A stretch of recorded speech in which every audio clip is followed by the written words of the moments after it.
14 million people are unemployed. The number is rising. At first it was going down a little. Now it's rising again. Many people are cashing in retirement plans. They're sacrificing to try to make ends meet when really the law provides for a fresh start through bankruptcy. Let's talk about that with the law firm of Wink & Wink. Galen Wink is with me, and people call you Gigi. Do you mind if I call you Gigi? No, that's great. Well, let's talk about bankruptcy, because here's what I want to emphasize. People that go bankrupt don't do it intentionally. They don't plan. This is such a fraud perpetrated on people to make that myth that there are a bunch of cheaters out there. Absolutely. 99.9% of the people, are they cheaters? No, we like to say bankruptcy is not a four-letter word, debt is. Because bankruptcy gives you your legal mechanism, your federally protected right for a fresh start. That's what we're all about in America. Yeah, you get a second chance. And we're talking about people that may have been unemployed, or people with medical problems. Right. People with all kinds of problems. And this does give them a fresh start. But before they go down, yes, they always try their last-ditch efforts. That's right. And there's some don'ts there. If you're struggling, if you've become unemployed, underemployed, your hours have been cut, anything like that, and you're struggling to pay the bills, there's three big don'ts there. Okay. The first one is don't liquidate your retirement account to pay your credit card bills. Because your retirement account is federally protected. It's completely exempt from any creditors attaching it, and you can take that with you through bankruptcy for your future. Okay. So don't liquidate the retirement accounts to pay the credit cards. And then? Don't pay back friends and family that you've borrowed money from. No, because the courts will take that right back. That's right. All your creditors are supposed to share equally, right, and they can be sued. They can be sued for that. And then stop paying unsecured debt. Yes. So what I wanted to talk about is if you become unemployed or underemployed and you're having trouble paying the bills, you need a game plan. Bankruptcy might not be where you end up, but plan smartly. Right. And so the first thing you should stop paying if you can't pay your bills would be your unsecured debt. That's your credit cards, medical bills, payday loans. Unsecured debt, so people cannot come and get things from you, or can't. And in a bankruptcy, they would be discharged. That's right.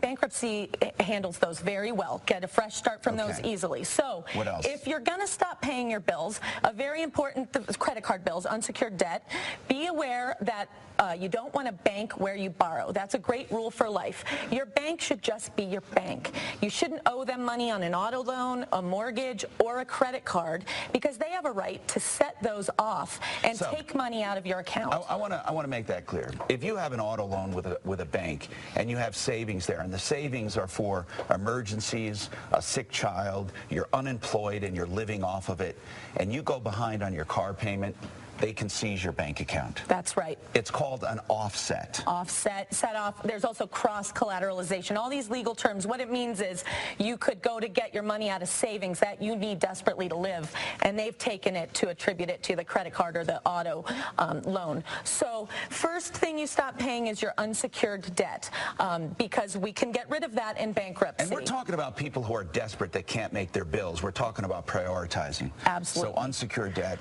And then you should not keep money in a bank where a loan may go bad. That's right, or where you owe a credit card to the same bank. Next, if that's not enough to give you the relief you need in your time of crisis, you want to look at your other bills. You got an auto loan, most likely. Keep paying your car. Sure. They can take it from you in about 30 days in Colorado. And you need that for work. That's and right. to get around. Absolutely. So then you would look at, do you have a mortgage or mortgages? Now, if you have equity in your home, the advice is a little different, and I'd say call me for a free consultation. You might have some other options, but many homes right now are not worth more than the mortgages owed on them. And if that's the case, bankruptcy gives you some great options.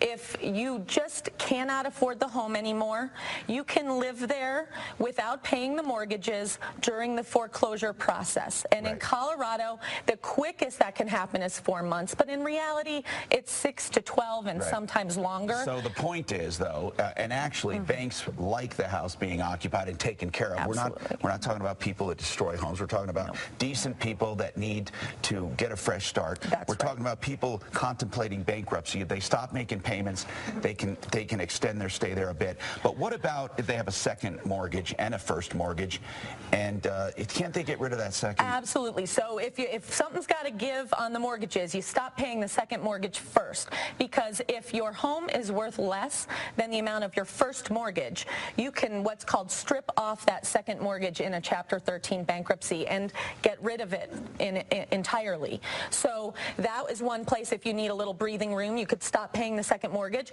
Now, even if you can't strip it off, if your financial situation is just a period of unemployment or reduced income, you can miss some second mortgage or first mortgage payments and make those back up in a Chapter 13. In a Chapter 13, which is different than a 7, you're able to extend those payments without penalties for 3 to 5 years. That's right. So if you just need a little breathing room, Chapter 13 can help you get caught back up once you're back on your feet. The whole idea is not to give a life sentence to somebody who has a financial problem and to give them a fresh start and to get their money circulating again in the economy. Again, I told you I could show you on paper where it actually benefits the economy to get people back in life. 888-NOW-WINK, 888-NOW-WINK, and that's WINK.